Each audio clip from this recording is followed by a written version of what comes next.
Orchid নামেই জড়িয়ে আছে আভিজাত্য।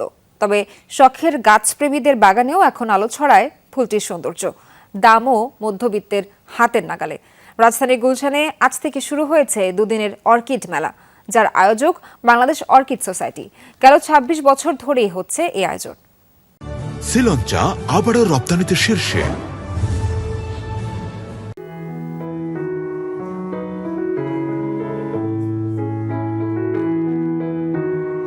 নাগরিক ব্যস্ততা, দূষণ, কলুষতা থেকে দূরে হাতছাড়ার ছোট্ট মুহূর্ত, কোনোভাবেই সেই সুযোগ হাতছাড়া করেন না রাজধানীবাসী।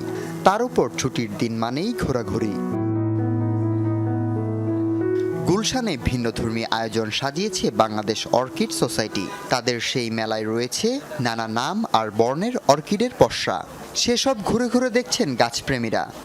অর্কিড যেহেতু ইটস ন্যাচারাল এবং এখানে যখন মানুষ কিছুক্ষণ সময় কাটে, আসলে এটার বিউটিটা দেখেই মানুষ মুগ্ধ হয়ে যায়। অনেক স্পেসের দরকার নাই, ছোট একটা ব্যালকনি, ছোট একটা কর্নারে খুব সুন্দরভাবে ফুল ফুটে থাকে। এরা এটায় কষ্ট কম আর খুব ভালো ফুল যখন ফোটে অনেক দিন থাকে, সেজন্যই আমার বেশি ভালো লাগে। ভেজা আর বৃষ্টিবহুল পরিবেশে ভালো হয় অর্কিড। দরকার হয় না প্রচুর মাটির। কোকোপিটে পেঁচিয়ে ঝোলানো হয় বারান্দায়, যার সবকিছুই ছড়ানো বাংলাদেশের প্রকৃতিতে। তাই শৌখিন মানুষদের বাগানে স্থান পায় অর্কিডের সংগ্রহ। আয়োজকরা জানান, সৌন্দর্য বর্ধনের পাশাপাশি কোনো কোনো প্রজাতির রয়েছে ঔষধি গুণও। অনেক ঔষধি অর্কিড আছে, যেটা হচ্ছে আমাদের বিভিন্ন হিল ট্র্যাক্সে এবং হার্বাল ওষুধে, যেটা হচ্ছে অ্যাকসেপ্টেড। অ্যালোপ্যাথিক যে মেডিসিনগুলা, মেডিকেশনে এগুলো যুক্ত করা হয়। সভাপতি বলেন, অনেকটা শখের বশেই অর্কিড চাষ এবং বাগান করা শুরু করেছিলেন, যার ফলাফল বাংলাদেশ অর্কিড সোসাইটি। এর হাত ধরে অনেকেই বর্তমানে সফল উদ্যোক্তা।